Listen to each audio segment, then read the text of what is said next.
Hello guys, welcome to our channel Anjani being. Guys, आज के video में हम डिस्कस करेंगे about the access control protocols. Previous videos में हमने फ्रेमिंग के प्रोटोकॉल्स पढ़े हैं, हमने एरर कंट्रोल के प्रोटोकॉल्स पढ़े हैं, देन हमने फ्लो कंट्रोल के प्रोटोकॉल्स देखे हैं।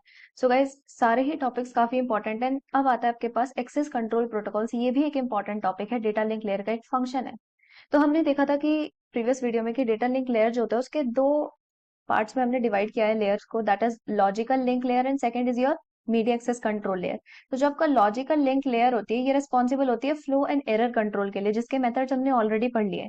अब मल्टीपल एक्सेस जो आपका मीडिया एक्सेस कंट्रोल लेयर है, ये बताता है कि जैसे कि आपका ट्रांसमिशन मीडिया है, इसके थ्रू बहुत सारे स्टेशंस अपना डेटा सेंड करना चाह रहे हैं एट द सेम टाइम। अब सपोज ये आपका मीडियम है, ठीक है, यहाँ पे एक ये स्टेशन है, एक ये स्टेशन है, एक ये स्टेशन है। अब इस स्टेशन ने यहाँ से डेटा भेज दिया, इस स्टेशन ने यहाँ से इस डायरेक्शन में डेटा भेज दिया, तो इन दोनों डेटास में क्या हो जाएगा? कोलिजन हो जाएगा। सो यहाँ पे अगर एट द सेम टाइम बहुत सारे डिवाइसेस डेटा सेंड करते हैं तो वहां पे कोलिजन के चांसेस रहते हैं। तो उन उसी चीज के लिए प्रोटोकॉल्स बनाए गए हैं जो आते हैं under multiple access control protocols. तो उनके बारे में देखते हैं आगे। तो यहाँ पे मैक प्रोटोकॉल्स हम तीन पढ़ेंगे, that is your random access protocol, then comes your controlled access protocol and then is the channelization protocol. जो आपका रैंडम एक्सेस प्रोटोकॉल है उसमें सब डिवाइडेड है Aloha, CSMA CD and next is your CSMA CA. ये जो आपके CSMA वाले प्रोटोकॉल्स हैं ये सबसे ज्यादा इंपॉर्टेंट है। देन कंट्रोल्ड एक्सेस प्रोटोकॉल में आता है हमारा reservation, polling, token passing and channelisation protocol में ये हमने यूनिट 1 में भी पढ़ा था इन मल्टीप्लेक्सिंग।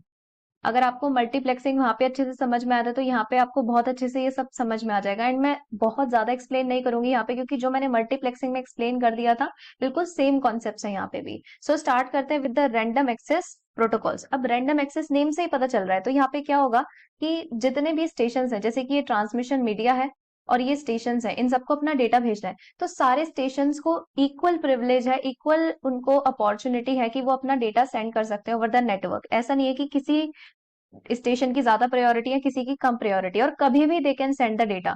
अब आप लोग सोचोगे कि अब कभी भी अगर ये डेटा सेंड कर सकते हैं तो प्रोटोकॉल किस टाइप का हुआ ये? अब अगर ये कभी भी डेटा सेंड करेंगे तो ऑब्वियसली यहाँ पे कोलिजन होगा ही होगा। तो इसके भी कुछ प्रोटोकॉल्स हैं, वो देखते हैं आगे। तो फर्स्ट प्रोटोकॉल है रैंडम एक्सेस का, that is Aloha protocol. Aloha दो पार्ट्स में डिवाइडेड है। पहला है आपका प्योर अलोहा एंड सेकेंड है आपका स्लॉटेड अलोहा। अब देखते हैं प्योर अलोहा में क्या होता है, डायग्राम से समझते हैं।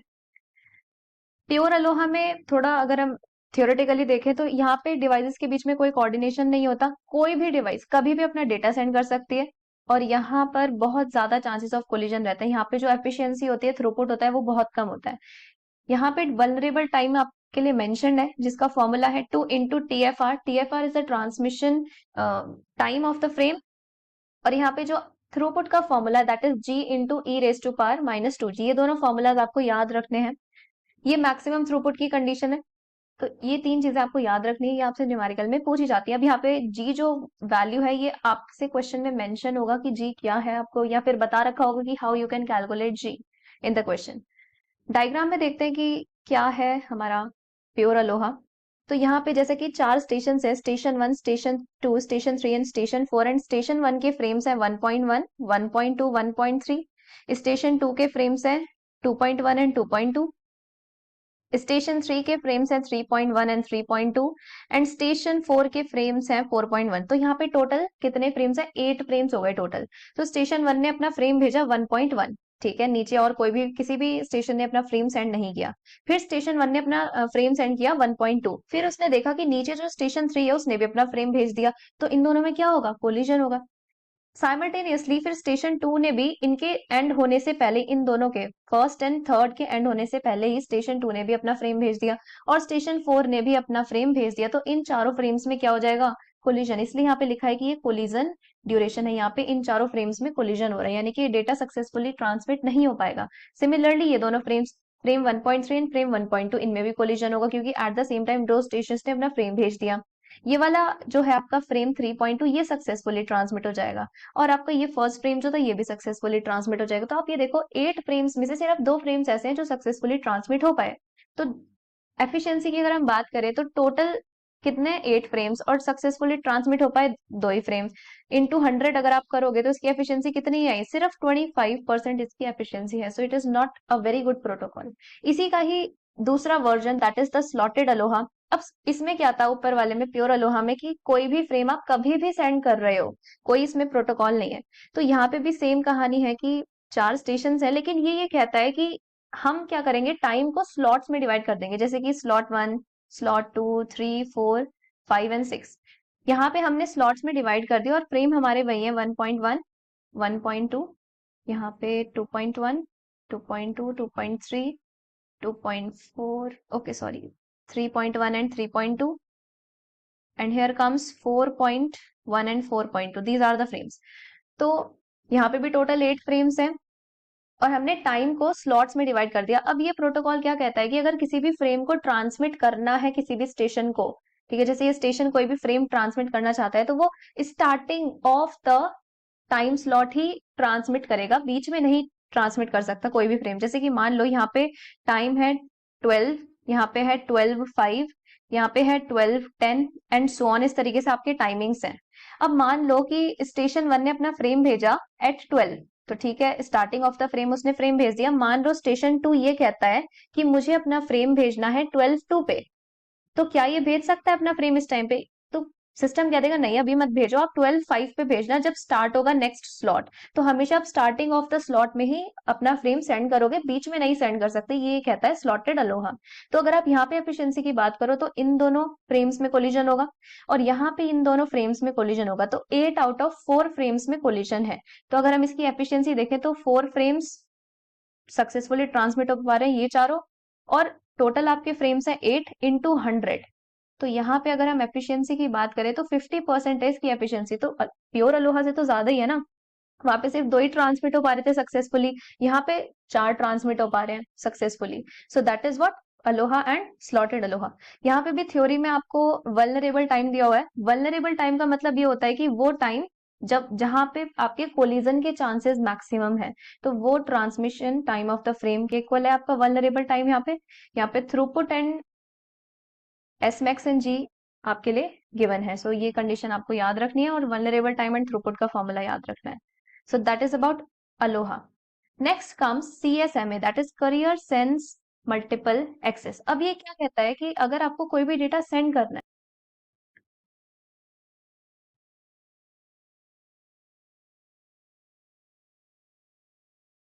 सो ये प्रोटोकॉल ये कहता है कि अगर आपको कोई भी डेटा सेंड करना है तो आप पहले सेंस कर लो, ठीक है। जैसे कि यहाँ पर बहुत सारे डिवाइसेस हैं, इनको अपना डेटा भेजना है, तो ये प्रोटोकॉल ये कहता है कि अगर आप डिवाइस ए हो तो आप देख लो कि क्या यहाँ पर किसी और ने अपना डेटा सेंड किया हुआ है, या फिर ये जो ट्रांसमिशन मीडियम है खाली है। तो अगर आपको खाली मिलता है तो आप सेंड कर दो अपना डेटा। तो इसने देखा कि हाँ भाई मीडियम खाली है, तो इसने अपना डेटा सेंड कर दिया। सिमिलरली ये बी डिवाइस, सी, डी, जितने भी आपके स्टेशन हैं, वो पहले सेंस करेंगे उसके बाद ट्रांसमिट करेंगे, ठीक है। तो यही कहता है CSMA, it is a carrier sense multiple access, और यही इसका नाम है कि सबसे पहले सेंस करेगा उसके बाद सेंड करेगा डेटा को। और उसको अगर मीडियम आइडल मिलता है, if the channel is idle, उसके बाद वो डेटा सेंड कर देगा। आइडल नहीं मिलता है तो वो वेट करेगा फॉर सम रैंडम टाइम। अब यहाँ पे CSMA एक्सेस प्रोटोकॉल्स आते हैं, 3 प्रोटोकॉल्स हैं। One persistent, non persistent, it's one persistent, non persistent and P persistent. अब वन परसिस्टेंट में क्या होता है कि जैसे कि आपका ये ट्रांसमिशन मीडियम है, suppose this is your transmission medium, तो आपका जो चैनल होगा, आपका जो स्टेशन होगा, वो आपके ट्रांसमिशन मीडियम को कॉन्टिन्यूसली सेंस करता रहेगा, देखता ही रहेगा कि कहीं पे मेरे को चैनल खाली मिल जाए तो मैं अपना डेटा सेंड कर दूं। तो सपोज इतने टाइम के लिए यहाँ से यहाँ तक के लिए उसने कॉन्टिन्यूसली यहाँ इतना सेंस किया, उसके बाद उसने देखा कि यहाँ तक तो मेरा चैनल बिजी था और अब यहाँ पे मेरा चैनल बिजी नहीं है, तो यहाँ पे उसने देखा, सेंस किया और फिर अपना डेटा ट्रांसमिट कर दिया जब उसे देखा कि चैनल मेरा आइडल है। So that is what one persistent. Second is non persistent. Non persistent में क्या होता है कि ये कॉन्टिन्यूसली सेंस नहीं करता, ये रैंडम टाइम के लिए वेट करेगा फिर सेंस करेगा। जैसे यहाँ पर उसने पहली बार सेंस किया, उसने देखा भी चैनल बिजी है, फिर उसने कुछ टाइम के लिए वेट किया, सपोज T1 टाइम के लिए वेट किया। रैंडम टाइम होगा, ऐसा नहीं है हमेशा फिक्स टाइम के लिए वेट करेगा, रैंडम। फिर उसने दोबारा सेंस किया सेकेंड टाइम, फिर उसने किसी और T2 टाइम के लिए वेट किया। अब आप यहाँ पे देखो T1 एंड T2 टाइम्स जो है वो डिफरेंट है। उसके बाद उसने फिर सेंस किया, फिर उसने देखा अच्छा मेरा मीडियम जो है वो आइडल है, तो now I can transmit the data. Third is P persistent. ये क्या कहता है, ये कॉम्बिनेशन है one persistent and non persistent का, दोनों का कॉम्बिनेशन है, यानी कि कॉन्टिन्यूसली सेंस भी करेगा। यहाँ पर अगर हम डायग्राम के थ्रू देखें तो ये कॉन्टिन्यूसली यहाँ पे सेंस कर रहा है, अब उसे जैसे ही एम्प्टी मिला यहाँ पे उसको मीडियम आइडल मिला, तो वो डायरेक्टली नहीं भेजेगा डेटा। क्यों नहीं भेजेगा? जैसे मान लो यहाँ पे आपका ट्रांसमिशन, यहाँ पे आपके 4 डिवाइसेस हैं, और सपोज ए डिवाइस जो है उसने देखा कि मेरा मीडियम आइडल है, कॉन्टिन्यूसली सेंस कर रहा है आपके मीडियम को, और उसने देखा डेटा आपका जो मीडियम है वो आइडल है। तो ये क्या करेगा? इसने अपना डेटा सपोज यहाँ पे भेज दिया। अब ये आपका डिवाइस बी आता है, अभी बी तक ये जो डेटा है पहुंचा नहीं है। बी ने भी देखा, अच्छा अभी तो मीडियम जो है वो आइडल है, वो भी कॉन्टिन्यूसली सेंस कर रहा है। उसने भी देखा कि अभी कोई किसी ने डेटा नहीं भेजा, उसने भी अपना डेटा भेज दिया। तो यहाँ पे अगर कॉन्टिन्यूसली आप सेंस कर रहे हो तो कितने सारे स्टेशन होंगे ऐसे जो कॉन्टिन्यूसली सेंस कर रहे होंगे, and they are waiting to send their data. अब मान लो इतने सारे लोग वेट कर रहे हैं बहुत देर तक, और उन्हें जैसे ही आइडल मिला तो सब अपना डेटा सेंड करना स्टार्ट कर देंगे, तो वहां पे फिर कोलिजन होगा। इसलिए आया पी परसिस्टेंट, कि मैं कॉन्टिन्यूसली सेंस करना है हमें, और जैसे ही हमें मीडियम आइडल मिलता है तो हम सेंड नहीं करेंगे तुरंत डेटा। यहाँ पे क्या है, हमारे पास कुछ टाइम स्लॉट्स हैं। तो मान लो आपके पास A B C and D 4 station हैं, तो इनकी कुछ प्रोबेबिलिटीज होंगी। सपोज इसकी 0.2 है प्रोबेबिलिटी, इसकी 0.1, इसकी 0.3 एंड इसकी 0.8। ये इनकी प्रोबेबिलिटीज है टू सेंड द डेटा। तो ये आपके टाइम स्लॉट्स आए कब? जब आपको मीडियम आइडल मिला। तो अगर आपकी जो आउटकम वाली प्रोबेबिलिटी है, यहाँ से कुछ प्रोबेबिलिटी पी आई आपकी, और वो प्रोबेबिलिटी अगर कम है इन सारी प्रोबेबिलिटीज से, तो आप डेटा को ट्रांसमिट करोगे। जैसे मान लो आपकी प्रोबेबिलिटी आई 0.5, ठीक है, यहाँ आउटकम जो आया वो आपका आया 0.5। तो अगर आप कंडीशन के अकॉर्डिंग चेक करो तो क्या 0.5 0.2 से कम है? नहीं है, तो ए ट्रांसमिट नहीं कर पाएगा डेटा। अगर आप 0.5 को 0.1 से कंपेयर करोगे तो ये भी रॉन्ग है कंडीशन। 0.5 को 0.8 से कंपेयर करोगे तो हाँ ये सही है कंडीशन, यानी कि जो डी स्टेशन है सिर्फ वही अपना डेटा सेंड कर सकता है। तो अगर प्रोबेबिलिटी लेस देन है तो ट्रांसमिट करोगे, अदरवाइज आप वेट करोगे फॉर सम टाइम। तो ये कहता है P persistent. Next comes CSMA CD। अब जब CSMA आ चुका था तो CSMA CD बनाने की क्या जरूरत पड़ी? CD का मतलब है कोलिजन डिटेक्शन। CSMA ने कहा कि आप सेंस करो फिर डेटा को सेंड करो। अब वही बात है कि यहाँ पे 2 स्टेशन हैं A एंड B। ए ने सेंस किया, देखा कि मीडियम जो है वो खाली है, उसने डेटा सेंड कर दिया। बी ने भी सेंस किया कि अच्छा मीडियम खाली है, उसने भी डेटा को सेंड कर दिया। अब यहाँ पे हुआ क्या, मान लो सेंड करने के बाद कुछ टाइम बाद डेटा में कोलिजन हो गया, तो उसको भी तो डिटेक्ट करना है ना। एक ने देखा पहले तो ठीक था मीडियम, उसने सेंड कर दिया डेटा, मान लो कुछ टाइम बाद डेटा पूरा ट्रांसमिट हुआ नहीं और बीच में कोलिजन स्टार्ट हो गया। तो कोलिजन डिटेक्शन टेक्निक्स हमारे पास कुछ होनी चाहिए कि जब तक डेटा पूरा आपका ट्रांसमिट ना हो जाए तब तक कोलिजन को आप डिटेक्ट करते रहो, देखते रहो कि कहीं आपका जो डेटा है वो कहीं पे कोलाइड तो नहीं कर रहा है, प्रॉपर ट्रांसमिट हुआ भी है या नहीं। तो इसलिए कोलिजन डिटेक्शन आया, यानी कि आप कॉन्टिन्यूसली चेक करते रहो, डिटेक्ट करते रहो कोलिजन को। और ये बेसिकली यूज कहाँ होता है? ईथरनेट्स में, वायर्ड लैंस में इसका यूज किया जाता है। So the goal of collision detection is to minimize the impact of collision on the network by ensuring that devices stop transmitting as soon as the collision is detected. So जैसे ही आप collision detect कर रहे हो after transmitting the data, तो वहां पे अगर आप डिटेक्ट कर लेते हो तो आप अगेन दोबारा अपना कॉन्टिन्यूस सेंड नहीं करते रहोगे डेटा, वहीं पे आप स्टॉप कर जाओगे। तो इससे टाइम बचेगा और ऑब्वियसली आगे होने वाले कोलिजन से भी आपको आप बच सकते हो। अब इसका फ्लो चार्ट देखते हैं एक बार, उससे समझते हैं कि यहाँ पे क्या है। तो सबसे पहले यहाँ पे स्टार्ट है। स्टार्ट का मतलब है कि now your station is ready to send the frame. अब जो है आपका स्टेशन फ्रेम सेंड करेगा। तो आपका जो के है वो बताता है नंबर ऑफ अटेम्प्ट्स। तो अभी आपका सबसे पहला अटेम्प्ट है, एंड जैसे कि हम एरेज में 0 1 2 3 ऐसे स्टार्ट करते हैं, तो सिमिलरली यहाँ पे 0th से we have started the numbering of attempts. उसके बाद आपका कोई भी एक परसिस्टेंट मेथड जो भी हमने देखा, आई 1 परसिस्टेंट, पी परसिस्टेंट और नॉन परसिस्टेंट, उनमें से कोई एक मेथड अप्लाई होगा और हम देखेंगे कि क्या हम डेटा सेंड कर सकते हैं या नहीं। उसके बाद एलिजिबल फॉर द ट्रांसमिशन इस मोमेंट पे। अब यहाँ पे ट्रांसमिशन डन और कोलिजन।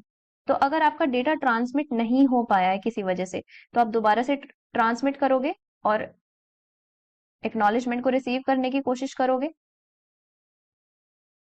लेकिन अगर आपका डेटा ट्रांसमिट हो गया तो आप क्या करोगे? सेंस करते रहोगे कि कहीं कोलिजन तो नहीं हो रहा। आपका यहाँ से डेटा ट्रांसमिट हो गया तो आप क्या करोगे? कोलिजन को देखने की कोशिश करोगे, सेंस करते रहोगे कि कोलिजन कहीं डिटेक्ट तो नहीं हो रहा। अब कोलिजन अगर आपका डिटेक्ट नहीं होता देन इट्स अ सक्सेस। लेकिन अगर आपका कोलिजन डिटेक्ट हो जाएगा तो आप क्या करोगे? अगर आपका कोलिजन डिटेक्ट हो जाता है तो आप एक जैमिंग सिग्नल भेजोगे। अब जैमिंग सिग्नल क्या है? एक हाई वोल्टेज सिग्नल कह सकते हो आप, जो ये बोलेगा कि अब आप आगे डेटा मत भेजो क्योंकि यहाँ पे कोलिजन हो चुका है। उसके बाद आप अपना सेकेंड अटेम्प्ट स्टार्ट करोगे, तो आप के की वैल्यू को इंक्रीज करोगे। के की जो मैक्सिमम वैल्यू है वो 15 तक जा सकती है, इसलिए यहाँ पे लिखा है कि के शुड बी ग्रेटर देन के मैक्स, यानी कि 15 से ज्यादा आपको अटेम्प्ट्स नहीं लेने हैं। अब कितने टाइम के लिए आपको वेट करना है? उसके लिए आप 0 से 2k-1 तक यहाँ से आपको एक रैंडम नंबर जनरेट करोगे। आप यहाँ से बैकअप टाइम कैलकुलेट करोगे। यहाँ से TB is equal to R into TFR. TFR is the transmission time of the frame and R कोई भी रैंडम नंबर जो आप जनरेट करोगे, यहाँ से आप बैक ऑफ टाइम जनरेट करोगे और दोबारा से अपना यहाँ से अटेम्प्ट स्टार्ट कर दोगे। दोबारा से परसिस्टेंट मेथड अप्लाई होगा, फिर ट्रांसमिट करोगे, चेक करोगे कोलिजन हुआ तो नहीं है, नहीं हुआ है तो सक्सेस, हुआ है तो आप जैमिंग सिग्नल सेंड करोगे और नेक्स्ट अटेम्प्ट पे चले जाओगे। तो ये है आपका CSMA CD का वर्किंग।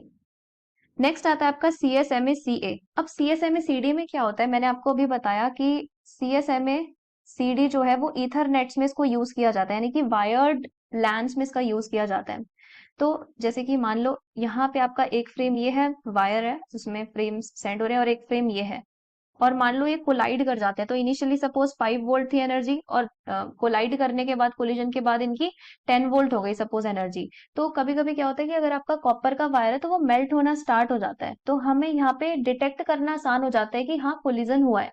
लेकिन अगर हम वायरलेस नेटवर्क की बात करें तो वहां पर कोलिजन को डिटेक्ट करना मुश्किल होता है, क्योंकि वहां पे जो एनर्जी चेंज होता है वो बहुत कम होता है। वो इसीलिए हमारे पास नेक्स्ट प्रोटोकॉल आया CSMA CA, यानी कि अब हम कोलिजन को अवॉइड करेंगे। पहले तो हमने डिटेक्ट किया इन CSMA CD, लेकिन यहाँ पे डिटेक्शन करना मुश्किल है, तो हम अवॉइड करने की ही कोशिश कर रहे हैं कोलिजन को। तो उसके लिए 3 स्ट्रैटेजीज हैं यहाँ पे: IFS, contention window and acknowledgement.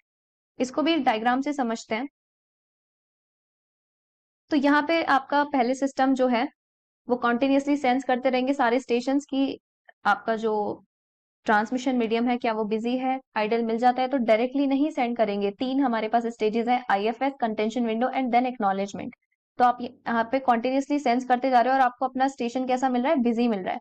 अब जैसे ही आपको आइडल मिला, यहाँ पे इस पॉइंट पे आपको अपना स्टेशन यहाँ पे आइडल मिला, तो क्या आएगा? IFS, यानी कि इंटर फ्रेम स्पेस। अब ये क्या होता है कि आपको जैसे ही आइडल मिला चैनल्स के बाद थोड़ा सा आप टाइम वेट करोगे, वही है आपका इंटर फ्रेम स्पेस। अभी डिपेंड करता है कि सपोज कोई आपका फ्रेम है जिसकी हाई प्रायोरिटी है, तो उसके लिए IFS की जो वैल्यू है वो कम होगी।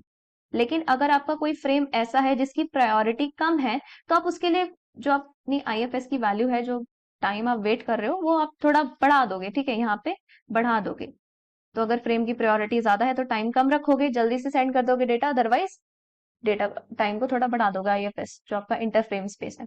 फिर आता है आपका कंटेंशन विंडो। अब जैसे वहां पे अभी प्रीवियस मेथड में हम क्या कर रहे थे? एक रैंडम नंबर जनरेट कर रहे थे और उसके बाद उतने टाइम के लिए we were trying to wait, वो आपका बैक ऑफ टाइम था। यहाँ पे क्या है? Contention window. यहाँ पे भी सपोज आप k इज इक्वल्स टू 0 से स्टार्ट करते हो, तो 2 के पावर्स में आप नंबर्स जनरेट करते जाओगे। सो 2 टू द पावर 0 कितना होगा? 1। अगर k की वैल्यू 1 है तो 2 की पावर 1 यानी कि 2। अगर k की वैल्यू 2 है तो 2 raise to power 2 that is 4। तो ये 1 2 4 ये क्या है? आपके नंबर ऑफ स्लॉट्स। तो अगर आपकी k की वैल्यू 1 है, 0 है, तो एक ही स्लॉट आएगा आपके पास।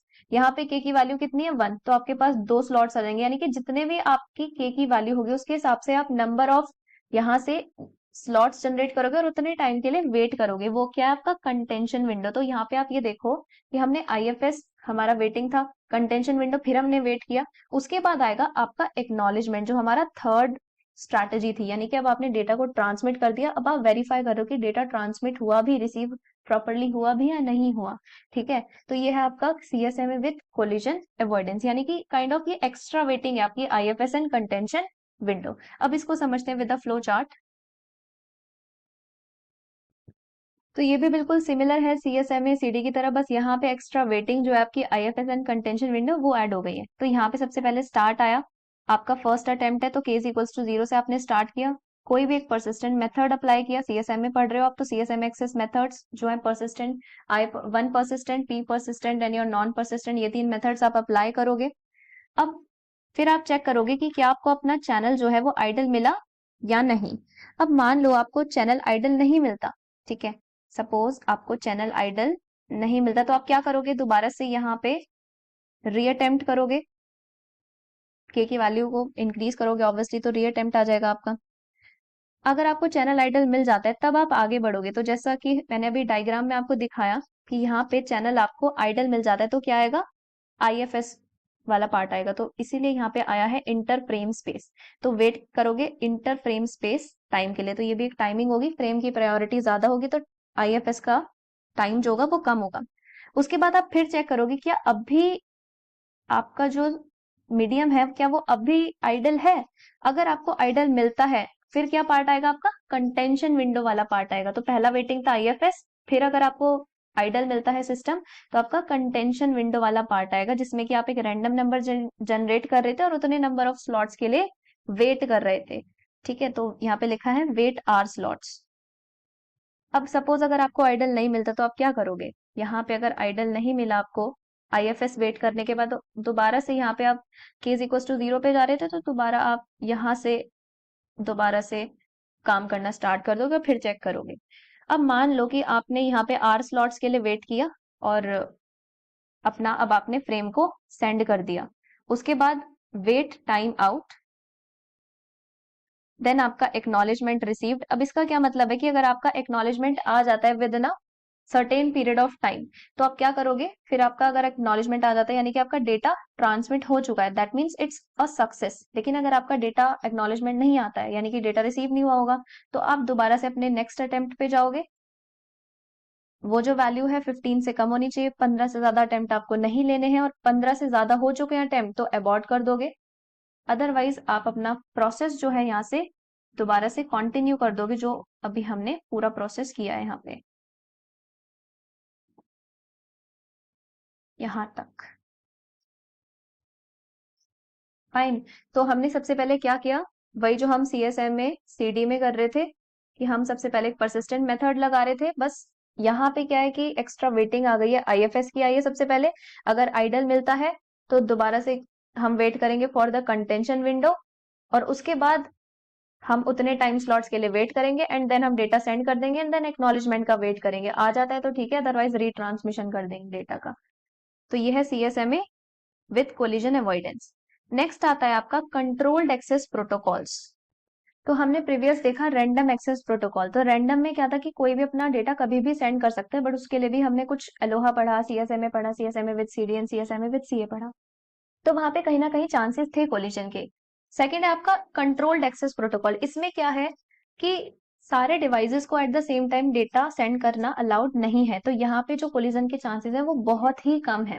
तो पहला आपका मेथड आता है रिजर्वेशन, सेकंड आता है पोलिंग, एंड थर्ड आता है टोकन पासिंग। तो सबसे पहले हम रिजर्वेशन के बारे में पढ़ते हैं। तो जैसे ट्रेन होती है, रिजर्वेशन हम करवाते हैं तो अपने सीट का रिजर्वेशन करवाते हैं, तो अगर एक पर्टिकुलर सीट का हम रिजर्वेशन करा चुके हैं तो वो हमारी सीट हो जाएगी। इसी तरीके से यहाँ पे हैं जो स्टेशन, ये आपका जो नंबर 2 है, 5, 3, 2, तो यहाँ पे सपोज 1, 2, 3, 4 एंड 5 ये क्या है आपके स्टेशन है।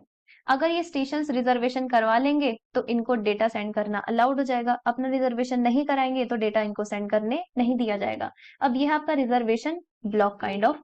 और अगर यहाँ पे 1 लिखा है यानी कि उस पर्टिकुलर स्टेशन ने अपना रिजर्वेशन कर दिया है, और स्टेशन की नंबरिंग कुछ इस तरीके से 1, 2, 3, 4, 5, यहाँ पे भी 1, 2, 3, 4, 5। तो अगर आप देखो कि second, third and fifth station यहाँ पे क्या लिखा है, 1 लिखा है, जो आपका 0 बिट था वो 1 में चेंज हो गया, यानी कि इन्होंने अपना रिजर्वेशन कर दिया, यानी कि ये अपना डेटा सेंड कर सकते हैं। सिमिलरली अगर हम सेकंड इंटरवल में देखें, आपका फर्स्ट इंटरवल था, सेकंड इंटरवल में आप देखो कि सेकंड स्टेशन पर ही यहाँ पे 1 लिखा है, यानी कि इसने अपना रिजर्वेशन कर दिया, तो यही अपना डेटा ट्रांसमिट कर सकता है।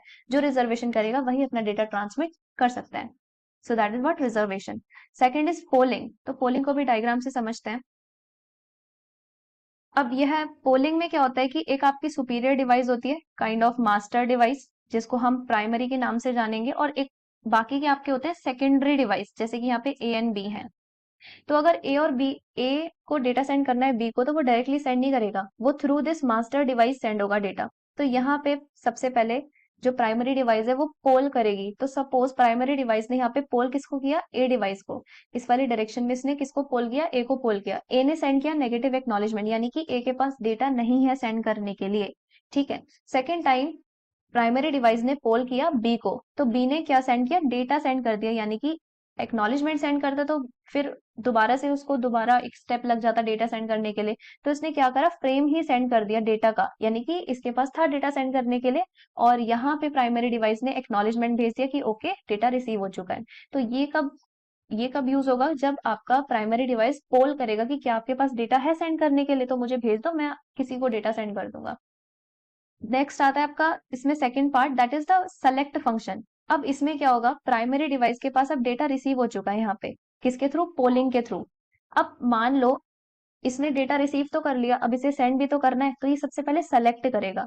सेलेक्ट करा, सपोज इसने यहाँ पे सेलेक्ट सेंड किया, बी को सेलेक्ट सेंड किया, तो बी ने सेंड कर दिया एक्नॉलेजमेंट। अब अगर एक्नॉलेजमेंट आ जाता है यानी कि ये रेडी है टू रिसीव द डेटा, उसके बाद ये डेटा फ्रेम सेंड कर देगा और फिर एक्नॉलेजमेंट सेंड कर देगा कि हाँ डेटा रिसीव हो चुका है। तो सेलेक्ट फंक्शन 4 स्टेप्स में काम कर रहा है, पहले सेलेक्ट करेगा डिवाइस को, और अगर वो डिवाइस एक्नॉलेजमेंट सेंड कर देता है यानी कि वो डिवाइस रेडी है to receive the data.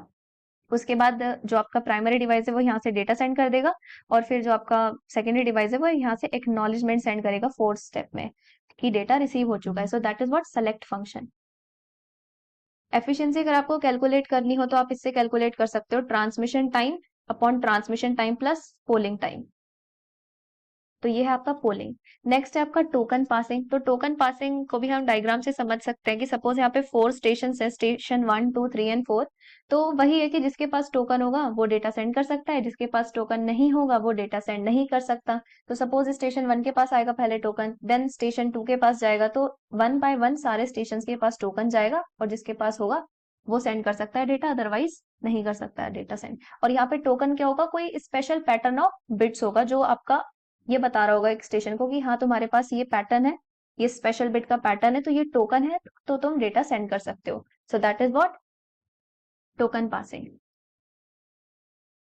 Performance की अगर हम बात करें तो यहाँ पे हम थ्रूपुट इस तरीके से कैलकुलेट कर सकते हैं, 1/1 प्लस a/n। a/n यहाँ पे क्या है, average time needed for sending a token to the next station. So that is what a/n। तो इससे आप कैलकुलेट कर सकते हो, ये आप कैलकुलेट कर सकते हो टीपी अपॉन टीटी से। TP is your propagation time and TT is your transmission time and N are the number of stations. तो थ्रूपुट आप कैलकुलेट कर सकते हो। Third comes the channelization protocol. तो चैनलाइजेशन प्रोटोकॉल के 3 मेथड्स हैं, that is FDMA, TDMA, CDMA. FDMA means frequency division, TDMA means time division and CDMA means code division. तो जैसे हमने फ्रीक्वेंसी डिवीजन मल्टीप्लेक्सिंग पढ़ा था जिसमें हम फ्रीक्वेंसी को डिवाइड कर रहे थे, टीडीएमए में हम टाइम को डिवाइड कर रहे थे, कुछ पर्टिकुलर टाइम स्लॉट्स बना रहे थे कि इतने टाइम के लिए वो पर्टिकुलर स्टेशन जो है वो पूरा का पूरा आपका बैंडविड्थ यूज कर सकता है। तो ये दोनों उसी के जैसे ही हैं। और सीडीएमए में हम एक पर्टिकुलर कोड दे देते हैं टू सेंडर एंड रिसीवर। एक बार डायग्राम से देख लेते हैं। तो अगर आपको मल्टीप्लेक्सिंग में समझ आ गया अच्छे से तो यहाँ पे भी आपको शॉर्ट में अच्छे से समझ आएगा, otherwise guys watch my video in unit 1 on multiplexing. So FDMA में यहाँ पे आप देखो कि फ्रीक्वेंसी मैंने वाई एक्सिस पे लिया और एक्स एक्सिस पे टाइम लिया है, तो फ्रीक्वेंसी को यहाँ पे डिवाइड किया गया है। तो सपोज यहाँ पे first division, second, third, fourth, fifth, six, तो अलग अलग मैंने फ्रीक्वेंसी को डिवाइड किया है और उसके हिसाब से I can allot to the station. यहाँ पे क्या है, फ्रीक्वेंसी सेम है, सबकी फ्रीक्वेंसी सेम है, यहाँ पे मैंने टाइम को डिवाइड किया है। ठीक है, इस तरीके से यहाँ पे वाई एक्सिस पे टाइमिंग्स को डिवाइड किया है। सीडीएमए में ना तो मैंने टाइम को डिवाइड किया ना ही मैंने फ्रीक्वेंसी को डिवाइड किया है, यहाँ पे एक कोड जनरेट किया गया है, काइंड ऑफ कोड। अब मान लो कि ये आपका नेटवर्क है, इसमें यहाँ पे सेंडर रिसीवर, यहाँ पे सेंडर रिसीवर एंड यहाँ पे एंड यहाँ पे। तो यहाँ पे कोड दिया गया है, तो सेंडर अगर रिसीवर ये दोनों अगर कम्युनिकेट कर रहे हैं इन द नेटवर्क तो एक पर्टिकुलर कोड के थ्रू कर रहे होंगे जो इन दोनों को ही पता होगा, बाकियों को नहीं पता होगा। तो कोई और नहीं ले सकता इनका डेटा।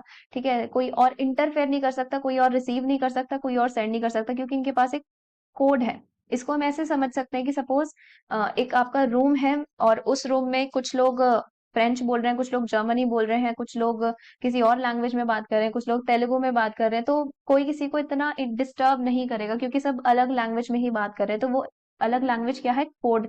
तो सीडीएमए को हम उस तरीके से रिलेट कर सकते हैं। So guys that is all about this video. इसमें सीएसएमए काफी इंपॉर्टेंट है और पूरा का पूरा टॉपिक ही इंपॉर्टेंट है for the examination point of view. So guys अगर आपको वीडियो पसंद आता है, do like it, share it and also subscribe to this channel.